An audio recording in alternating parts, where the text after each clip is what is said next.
What is going on, guys? Welcome back to a Champions League video, and today we're going to be recapping the Champions League Round of 16 that just finished up a couple days ago, and we're going to be previewing the 4 quarterfinal matchups where the draw just happened earlier today, and it's going to be a big one. And then also I'm going to do a separate video on the Europa League. I was thinking to combine them and put them in the same video, but then I decided it might just be better to put them in separate videos. So today, in this video, we're going to be doing the Champions League, and 8 teams made it through, 8 teams were knocked out. We're getting to the business end of it. So let's really start with what happened in the round of 16. So as we know, Bayern completely annihilated Lazio. That's the first team that's going to make it through here, as they won 6-2 on aggregate. It wasn't that hard for them, and they probably didn't even try their hardest in the second leg. Next up, we got Liverpool and Leipzig. Liverpool beat Leipzig 2-0 with big Leipzig mistakes, and then they win 2-0 again. And so Liverpool, despite struggling in the Premier League, are finding their groove in the Champions League. We also have PSG, who completely annihilated Barcelona in the first leg, and the second leg, it was actually scary for a bit. That Barcelona were creating a lot of chances, but in the end, PSG walk out on 5-2 on aggregate. Then we got Dortmund winning 3-2 against Sevilla in a really thrilling game. And then even the second leg was very thrilling, 2-2. Haaland scored like 3 goals in the tie total, which is insane. And Sevilla put up a good fight, but Dortmund make it through. Upset probably of the tie. Porto beat Juventus 2-1, and then Juventus win 3-2. But Porto win on away goals, and that was crazy. Seriously, Porto were a down a man for like 30 minutes plus the extra time, and Juventus, I mean, it's just, I don't understand how Juventus didn't make it through, seriously. And then, Atletico Madrid could not score against Chelsea, and Chelsea had an excellent defensive stand against both their legs, and they make it through 3-0, and there was a red card for Madrid. And then, the other Madrid team, Real Madrid, beat Atalanta 1-0 here, and 3-1 here.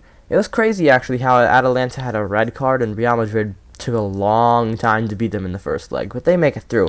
And then City eased past Gladbach, as expected, 4-0 on aggregate. So, we have 8 teams in the quarterfinals, and the draw that happened earlier makes 4 matchups, and these are actually some exciting matchups. A lot of them have actually some recent historic background. Talking about the first one here, Bayern and PSG. What do you think of a rematch of last year's Champions League final? You got Bayern, reigning UCL champs, reigning sextuple. They won 6 trophies in a year, only team to do it since the Barcelona team in 2009-2010, up against the PSG team, who's going to have Neymar back, going to have Mbappe back. They were in the final last year, and PSG's looking to get revenge. And then, Real Madrid versus Liverpool. That is a rematch of the UCL final in 2018, where Real Madrid won 3-1 with Gareth Bale's heroics. But Bale's not there. Things have changed, and it's Ramos versus Salah. I'm just saying. And then you got Man City versus Dortmund, which you think, oh, Man City, you know, they're probably going to ease through this. But Dortmund, man, Haaland, who has been really unstoppable in the Champions League, he's going to have his first real big test in the Champions League against Man City. And if he shows up, he can prove he's one of the best strikers, if not the best striker in the world at this time. And then Chelsea probably people could say the easy draw of Porto. But there is always a dark horse in the Champions League. Last year, it was Atalanta before they got knocked out against PSG. Before, it was Monaco who made it all the way. Roma did it when they beat Barcelona. So you just got a bunch of dark horses, and maybe Porto is that dark horse. So you got 4 interesting matchups, and yeah, we're going to preview them. So starting with this first one against Bayern and PSG, as we know, this is a big one. It's the rematch of last year, and they don't have any news on it since the game is not for another like 2-3 weeks. It's kind of dumb how they're all being played on the same day, and this one's being played on one, and this is being it's all weird, the schedule. Bayern PSG, I think the big things that are going to stand out is how will the defense do? Because we know Bayern has arguably the best attack in the world, with Robert Lewandowski with 38 goals as of now. I'm recording this. He has 38 goals in all competitions this year. And then you add Goretzka from the midfield, who's getting assists like crazy. Coman, Gnabry, Sane, who's starting to find his groove again. After not a great time at City. And you got PSG with an insane attack with Neymar, Mbappe, Icardi, Di Maria. But then the defense. That's what people say Bayern's weaknesses, the defense. So if PSG can exploit that, we can see some crazy things happening. But then again, Bayern can exploit PSG's defense. PSG got Navas, they got Marquinhos. But I don't know. It's interesting. I'm not going to make my predictions now, but it is interesting. But either way, let's actually now segue to what my predictions were in the Champions League round of 16. As you know, I did a prediction video on the Champions League round of 16, basically predicting who's going to make it through. I actually did okay. I didn't do terrible, but there were definitely some embarrassing picks. So what I ended up doing all right. Okay. So I ended up going, I believe, 5 out of 8 on my predictions for the Champions League round of 16. Which, when you look at it, there were some upsets, there were not. I think that's about average or so. So it wasn't great, wasn't terrible. But I'll show you what I got wrong, basically, and got right. You can always look, watch that video. It'll probably be at the I button, as for you guys to look at. And I also did Europa League. But either way, Liverpool-Leipzig, I predicted Liverpool to go through. And I felt that even though Liverpool were doing bad in the Premier League, I think the Champions League is their hope and their escape, and that's why I predicted Liverpool to go through. Barcelona, PSG, I chose Barcelona. Let's not talk about that. Okay, moving on. Sevilla, Dortmund. I did say Sevilla would put up a good fight, but I was saying Sevilla, they're Europa League guys. They're not Champions League guys, and I did predict Dortmund. Porto, Juventus, I mean, who really predicted Porto? I guess Ronaldo haters or Porto fans. But besides that, everyone's mostly picking Juventus. That's what I did. I got it wrong. Atletico Madrid and Chelsea. Ooh, this was a good one. I remember this was probably one of my favorite times going into it. Kind of disappointed in a sense. I mean, it was very good defensive-wise, but attacking-wise, it wasn't that great. Except Giroud's bicycle kick. You got to give him applause on that. But either way, Atletico Madrid versus Chelsea. I did predict Atletico Madrid to go through, which I ended up getting wrong. I predicted Chelsea to go through, which I ended up getting right. I wanted Atletico Madrid to go through, but I predicted Chelsea because I knew Atletico Madrid were struggling, so I got that one right. Lazio, Bayern, I mean, everyone mostly picked Bayern. I did as well. They made it through. Atalanta, Real Madrid, this is my upset, as I was saying. The upset of this round of 16 was Porto beating Juventus, but my upset was Atalanta beating Real Madrid. That did not happen. I got that one wrong. And then City, I chose to go through, and I got that one right. So I went 5 out of 8. Barcelona, why did I ever choose them? Porto, upset, that's going to be hard to choose. And Atalanta was my upset pick, but that didn't quite happen. So 5 out of 8 is not too bad. It could have been worse, could have been better. I say that's about average. Most people probably got 3 wrong. I'd say a lot of people were split between Atletico Madrid and Chelsea. Same for RB Leipzig and Liverpool and Porto Juventus. Generally were the ones that people got wrong the most. Now, let's go back to the previewing. We already previewed Bayern and PSG. Let's preview Real Madrid Liverpool. This is a rematch of a Champions League final a couple years ago, where Karius was basically, his career was just ruined. But Gareth Bale also did well with his bicycle kick. We all know about that. But then his second shot, it was not that. It was okay. It was right at the keeper, and Karius just fumbled it. And Karius also fumbled it right to Benzema to make it 1-0. Now, these are kind of similar teams. Liverpool's team is very, very, very, very, very similar to how their team looked against Real Madrid in the 2018 final. Differences is Van Dijk's injured. You got Alisson, who's probably going to do better than Karius, but Alisson's kind of showing Karius-like stuff with his mistakes, so we never know. But Liverpool still have Salah, Mane, Firmino, all their good players in that midfield. You got Fabinho. But the thing is that injury is kind of interesting, and I think Henderson not being in the middle is really hurting Liverpool. I believe that if Van Dijk was not hurt and played center back, and Henderson played his CDM/center mid role for the whole season, I think Liverpool would be top 4, not even a doubt, in the Premier League. I think that's how important Henderson and Van Dijk are, and taking off Van Dijk doesn't just ruin that defense, it also ruins that midfield because Henderson's not there. So, yeah.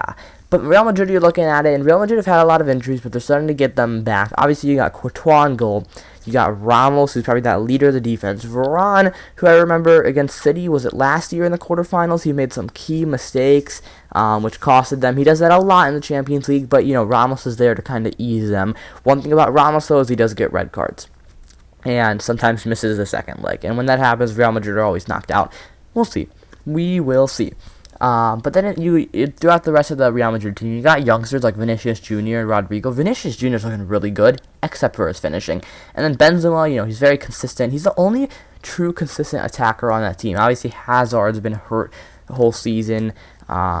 It's been really inconsistent from Real Madrid the whole season. In the midfield, you got Kroos, Modric. Modric is looking better, even though his age. It's a growing midfield, older, but you got Kroos, Modric, Casemiro. Valverde's not really playing as much now. It'll be interesting. I'm not going to make my predictions now, but I think this is going to be the most interesting tie of the Champions League quarterfinal. Then you got Man City Dortmund. That's going to be, I don't know. I'm really looking forward to seeing Diaz, Stones, whoever's in the back, right, versus Erling Haaland, and even Jadon Sancho.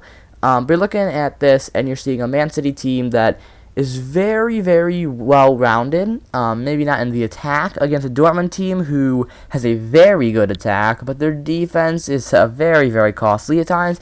I think City, you're going to be able to control possession really well against this team. Haaland's going to get his first true test. It will be interesting. I also like this tie a lot. I like a lot of these ties. I kind of like all of them except the Porto-Chelsea one. But Man City Dortmund, that's gonna be interesting. People are probably saying City are gonna go through, but can't really count out Dortmund. If Erling Haaland shows up, Sancho shows up, Hummels, Bürki, everyone in the back for Dortmund plays solid, you never know. Maybe Dortmund can ask Manchester United for their formula on how to beat Man City. Now, Porto and Chelsea. Porto, obviously, the dark horse of this. Chelsea, they really don't lose against Thomas Tuchel, or with Thomas Tuchel. Like, I want to show you something about Chelsea, right? When was the last time they really, really lost? Think about it. They won, drew, won, drew, won, drew, won, drew, won. January 19th. January 19th against Leicester. Last time they lost. It's been 2 months. I'm recording this on March 19th. And that's the thing with Chelsea. Chelsea, I think the way their team is set up, it is set up perfectly for knockout competitions. They don't lose. They get the job done. They maybe will draw one. They'll win one. They'll win in a scrap game. And they'll get the job done. In the league, if it's Premier League, any type of league, right, with wins, draws, and losses, Chelsea are not set up properly because they win a lot, but they also draw a lot, which is why the Premier League is not really improving too much for Chelsea right now, because they're drawing so much.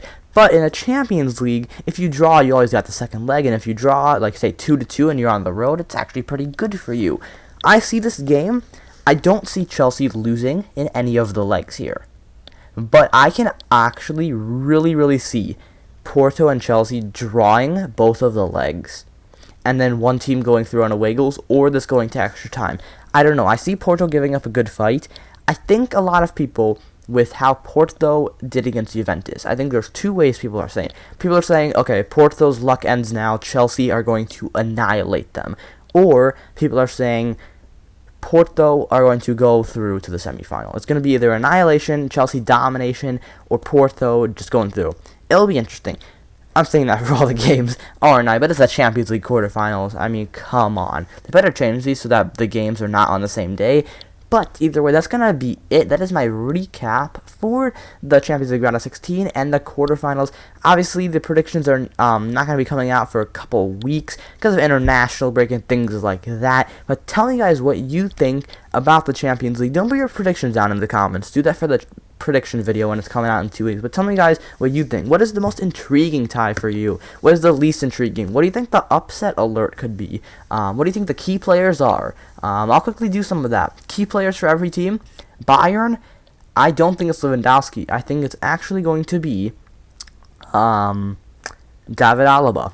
PSG, I think it's going to be Mbappe. Man City, I think it is going to be Kevin De Bruyne. Dortmund, I think it's going to be Mats Hummels. Real Madrid, I think it's going to be Sergio Ramos. Liverpool, I think it's going to be Henderson.